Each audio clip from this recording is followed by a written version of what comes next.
Dans ce second tutoriel consacré à la barre d'état, nous allons voir l'aide au dessin polaire. De la même manière que pour les autres aides au dessin, lorsque le bouton polaire est enfoncé, l'aide au dessin est activée, et c'est le contraire lorsqu'elle est désenfoncée. Pour mieux comprendre ce tutoriel, il peut être intéressant d'avoir précédemment regardé le tutoriel concernant les coordonnées polaires des points dans Cadidesk. Le principe du polaire, c'est de vous indiquer régulièrement, lorsque vous vous déplacez ou lorsque vous dessinez, quel angle votre droite forme avec l'axe des X de votre SCU. Quand je parle de votre droite, ça peut être la droite que vous êtes en train de dessiner, par exemple avec la commande ligne, ou la droite suivant laquelle vous vous déplacez. Par exemple, si vous êtes en train d'utiliser la commande déplacer. Pour mieux visualiser ce qu'on appelle l'angle que forme votre droite avec l'axe des X du SCU, nous allons par exemple imaginer qu'on dessine une droite ici. Pour visualiser l'angle qui est formé, il faut dessiner la parallèle à l'axe des X qui passe par le point d'origine de votre droite. Ici par exemple, donc cet angle serait de 40 degrés. J'ai fait la cotation pour mieux le visualiser. Donc ici je supprime mes objets.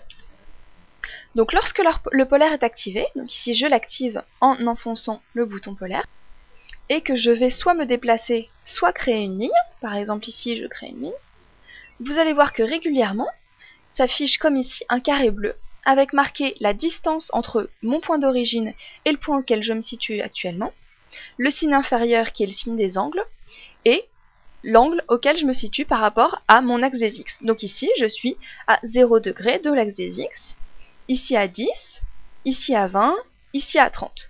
Vous remarquez qu'ici mon polaire est indiqué tous les 10 degrés, donc 40, 50, etc. Et vous remarquerez ici que les angles sont calculés dans le sens horaire. Bon, il est possible de paramétrer dans les formats, de choisir que ce soit plutôt indiqué dans le sens trigonométrique. Je vais aussi avoir la possibilité de changer ce qu'on appelle l'angle d'incrémentation, qui ici est 10, c'est-à-dire l'angle calculé, tous les combien de degrés sera indiqué mon polaire.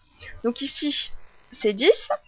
Si je fais clic droit sur le bouton polaire, paramètres, j'ai la possibilité de changer mon angle d'incrémentation, de le mettre par exemple à 15 degrés. Je clique sur OK. Et à ce moment-là, lorsque je vais tracer des droites, mon polaire va être indiqué tous les 15 degrés. Donc vous voyez ici 15, 30, 45, etc.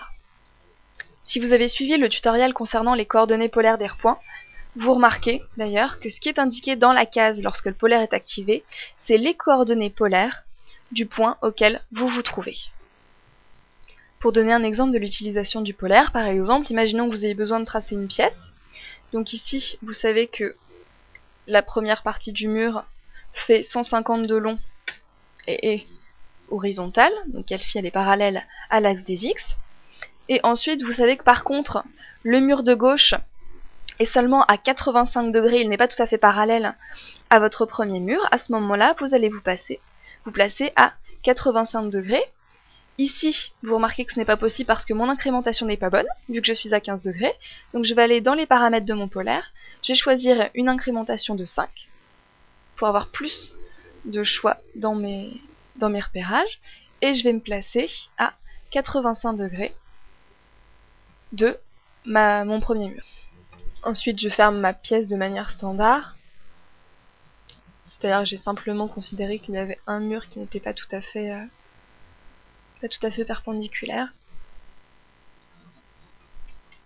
Et si je fais la cotation de mon angle ici, vous allez remarquer que je vais bien avoir 85 degrés. On voit bien ici que c'est 85 degrés grâce à la cotation. Imaginons ensuite que vous ayez besoin de dessiner une annexe qui parte du coin de cette pièce et qui soit à 5 degrés de l'axe des X. Et bien vous utilisez là encore le polaire, de manière à vous placer à un angle de 5 pour pouvoir créer votre droite. Donc ici, je vais lui donner une longueur quelconque, etc. Ensuite, et de la même manière que pour l'ortho, ça peut être utile si je suis en train de déplacer mes objets et que je sais que je dois les déplacer simplement d'un angle de 10 degrés par exemple. Donc là, je vais aller dans mes paramètres, choisir un angle d'incrémentation de 10, sélectionner mes objets, faire clic droit, déplacer, atteignant le menu contextuel. Et donc là, si je me déplace, je sais que je me déplace selon un angle de 10 par rapport à mon axe des X, et je vais les déplacer d'une distance de 60. Donc en coordonnées polaires, ça correspondrait à un déplacement de arrobase 60, signe inférieur 10. Voilà, mon dessin a été déplacé grâce aux coordonnées polaires.